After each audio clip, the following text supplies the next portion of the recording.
Rasa sayang. Hey ho Pop Gengs. Rasa sayang. Sesuai janji di rekap sebelumnya, aku bakal bagiin satu lagi nih, film yang latarnya familiar tentang Indonesia. Kalau di konten yang aku udah bahas dulu soal orang Dayak, dan yang satu soal Krakatau. Kali ini filmnya mungkin yang paling nyambung sama tema Agustusan, karena latar ceritanya di masa perang setelah kemerdekaan, sewaktu Belanda balik ke Indonesia pasca kekalahan Jepang.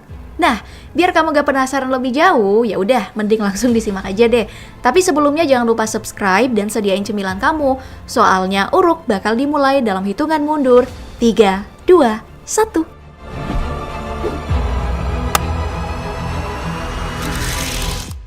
Montase awal film ini nunjukin sekelompok tentara Belanda yang lagi latihan buat persiapan balik ke Indonesia setelah Jepang hengkang karena kalah dari Perang Dunia.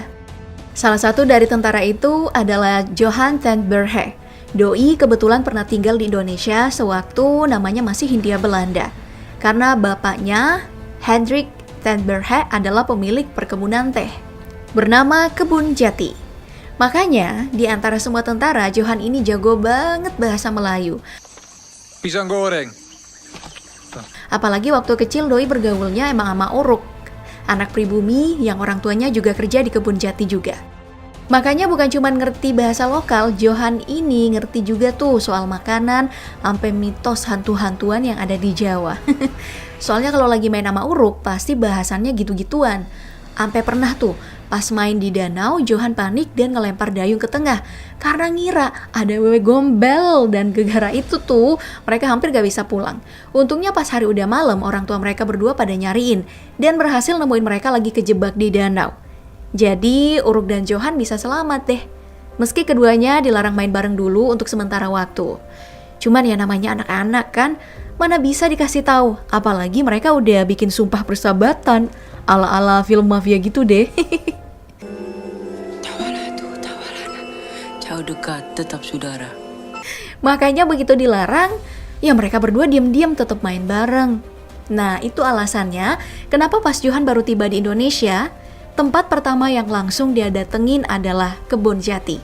Soalnya, selain menurut informasi teman-teman bapaknya yang tinggal di pengungsian, bapak Johan ini ada di sana.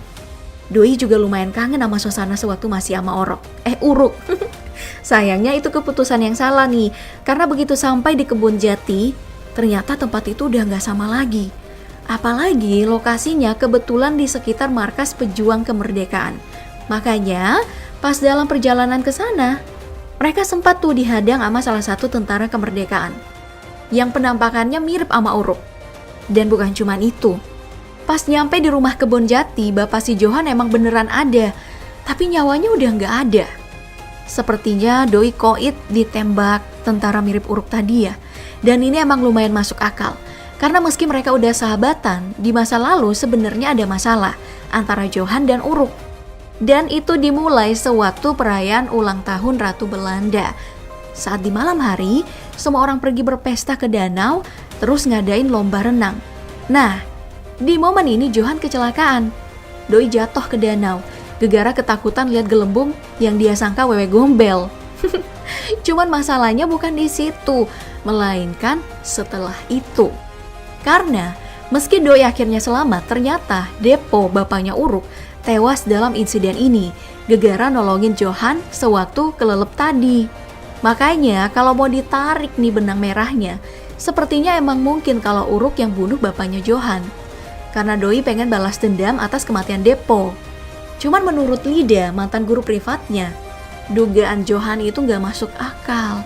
Soalnya Uruk sendiri udah lama ninggalin Kebun Jati, dan terakhir kelihatan di Jawa Timur beberapa bulan lalu. Ya karena gak mau debat nih, Johan diem aja pas dikasih tahu. Tapi sebenarnya dia sendiri masih curiga dalam hati. Makanya, begitu pulang ke camp, Doi minta izin ke atasan buat nyelidikin kematian bapaknya. Dan begitu dapat izin, lokasi pertama yang dia selidiki adalah kampung tempat Uruk tinggal dulu. Sayangnya begitu sampai di sana, Doi nggak nemu apapun selain emak Uruk yang sakit-sakitan sama adik perempuannya si Satih. Yang begitu lihat Johan datang ke tempatnya, mereka sama sekali nggak kelihatan seneng. Soalnya sentimen warga ke Belanda ini lagi tinggi-tingginya kan. Takutnya mereka dilaporin ke TNI. Gara-gara ada tentara Belanda yang datang ke rumahnya. Jadi Johan ini gak punya pilihan selain balik ke camp, karena kalau mau tinggal lebih lama juga sih Doi tetap gak bakal dapat info apapun dari Sati. Mengingat kondisi Doi sama emaknya yang emang lagi gak bisa digangguin.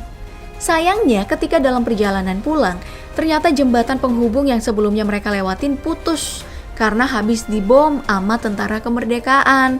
Jadi mereka terpaksa harus lewat nih di jalur lain.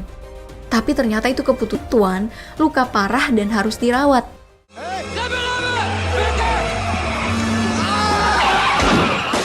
Meski begitu, mereka gak sepenuhnya sial juga sih. Soalnya pelaku yang masang jebakan berhasil ditangkap dan mereka interogasi. Cuman ya itu, gak ada informasi apapun yang bisa mereka dapat. Karena pelaku ini sepertinya udah terlatih bertahan dalam siksaan. Siapa komandamu? Nama divisimu? Jadi mau diapain juga gak bakal ngomong. Makanya proses interogasi ini diambil alih sama atasannya. Sementara Johan pergi jenguk sopirnya si Tuan, terus lanjut ngobrol sama suster bernama Rita yang jagain para pasien. Sayangnya pas asik ngobrol, tiba-tiba ada suara berisik dari arah hutan. Dan ternyata pas dicek itu adalah atasannya yang lagi interogasi tahanan tadi, pakai cara yang ekstrim banget. Nah, karena gak mau kena masalah, si Johan langsung nyetop tuh. Soalnya kalau dibiarin lanjut, si tahanan ini bisa mati. Cuman ternyata atasannya gak suka dengan gangguan semacam itu. Jadi Johan malah diancam bakal dilaporin ke pusat komando. Ya meski dirinya Belanda dan di saat bersamaan seorang tentara, Johan ini emang punya pandangan yang agak beda. Soalnya pas kecil dulu setelah orang tua Uruk meninggal, Doi kan tinggal di Kebon Jati tuh, sampai disekolahin juga sama bapaknya Johan. Itu praktis bikin dua anak ini makin deket kan. Tapi gak semua orang suka sama keadaan itu, termasuk bapaknya Johan. Makanya pas ulang tahun si anak, semua teman sekolahnya dipanggil, sedangkan Uruk dibiarin main sendiri. Nah, karena yang datang Belanda totok semua nih, mereka praktis pada ngira kalau Uruk ini babu temennya. Terus perlakuin Doi selayaknya budak. Makanya gak lama setelah itu, tahu-tahu si Johan udah laporin ke Bu Lida soal Uruk yang ninggalin Kebon Jati dan berhenti sekolah. Pas denger ini, Bu Lida langsung shock dong. Apalagi pas ngelapor kayak gitu, si Johan lontarin pertanyaan yang miris banget. Juffrouw Lida, Ja? is Uruk minder dan wij? Makanya selain ngasih jawaban tentang semua manusia yang harusnya setara, Bu Lida ini juga nunjukin maknanya dengan ngajak Johan datang ke rumah Uruk buat bujukin Doi supaya mau sekolah lagi. Cuman begitu nyampe di sana ternyata Uruk nolak mentah-mentah dengan alasan lebih milih jadi petani daripada sekolah tinggi-tinggi. Tapi karena Bu Lida gak mau nyerah juga, si Uruk jadi gak punya pilihan selain tetap lanjut sekolah. Dan bahkan tinggal di Kebon Jati bareng Johan. Sampai mereka berdua udah pada gede. Makanya kalau ada yang dari kamu yang heran, kok Johan bisa ngenalin Uruk pas udah dewasa? Jawabannya udah jelas lah ya. Karena mereka berdua temenan sampai dewasa. Cuman untuk alasan pisahnya mungkin dicerita nanti ya, soalnya lumayan ribet. Untuk sekarang mending kita fokus dulu ke kondisi Johan yang setelah beneran dilaporin sama atasannya ke komando pusat, Doi terancam bakal dipulangin ke Belanda. Tapi meski kayak gitu, Johan rupanya belum nyerah buat nyari Uruk. Sebelum dipanggil, Doi sempetin interogasi tahanan yang semalam habis disiksa sama atasannya. Meski ya akhirnya disuruh berhenti sama suster Rita. Nah, di momen ini nih Johan mencium ada bau pengkhianatan dari si suster. Soalnya dia nemu botol morfin di samping tahanan ini, yang mana malah gak bisa diakses waktu supirnya yang sakit. Makanya buat mastiin, Johan datang langsung ke ruangan si suster, dan bener aja. Pas nyampe di sana, Johan nemu belasan botol morfin diumpetin dalam semangka sama salah satu pedagang. Ini praktis buktiin kalau si suster bekerja buat kelompok pro kemerdekaan. Cuman ya bukannya dilaporin, Doi malah minta bantuan si suster ini supaya dibuatin janji ketemu sama Uruk. Ya karena gak punya pilihan, mau gak mau permintaan itu mesti diturutin. Apalagi Johan berani jamin gak bakal bocorin rahasia si suster. Jadi singkat cerita nih, diaturlah pertemuan di sungai, tempat Johan dulu sering main sama Uruk.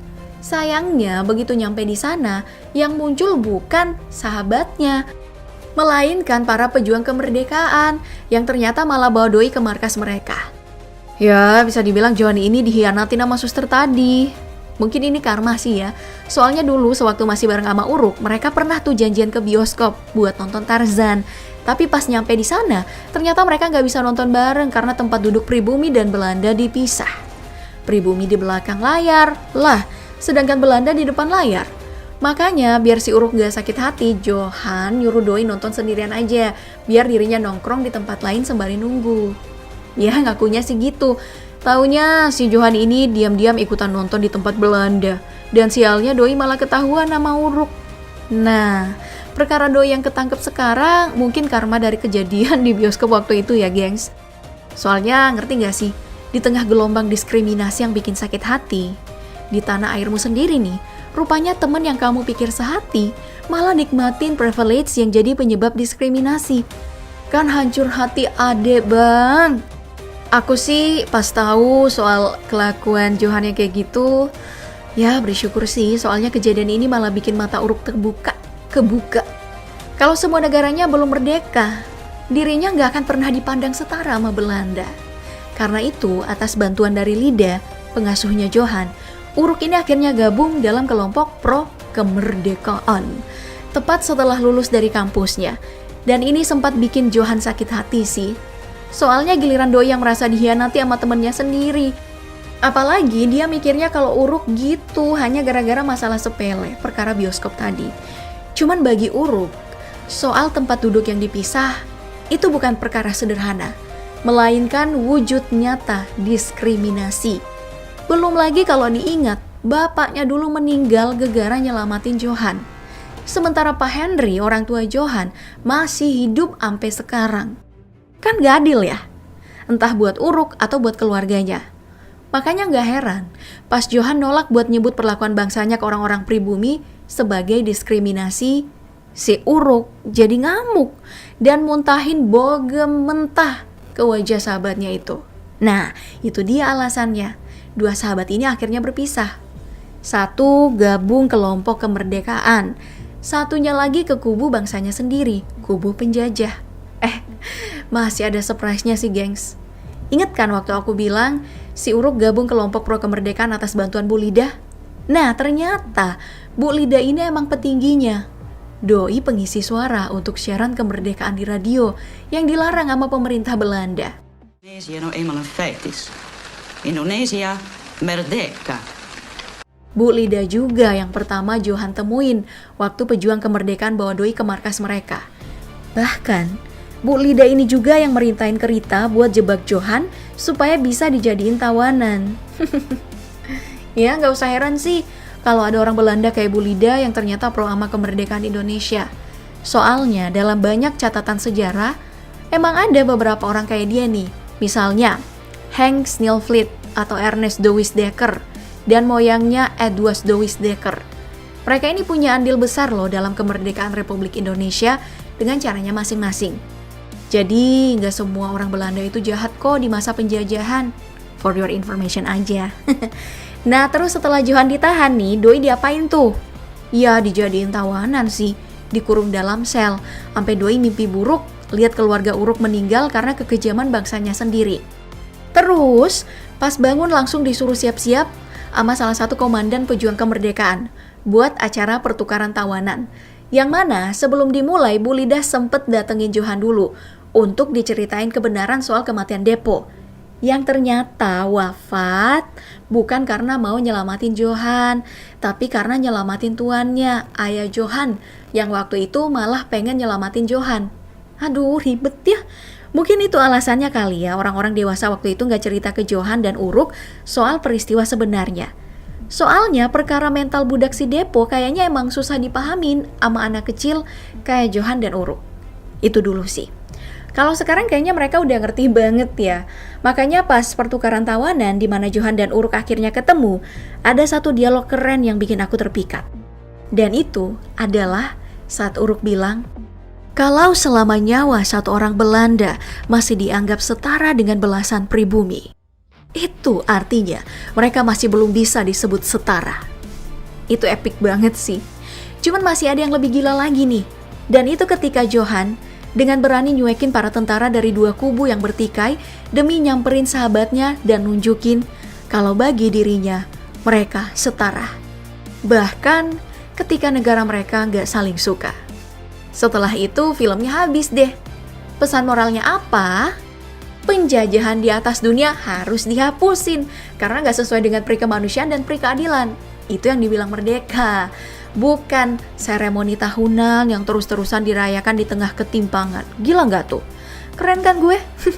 Ya ini juga jadi alasan sih kenapa aku nggak masalah kalau tetap ngupload meski momentumnya udah lewat. Soalnya ya menurut aku nih, kemerdekaan itu harus terus diusahakan sampai mati, bukan sekedar dirayain setahun sekali.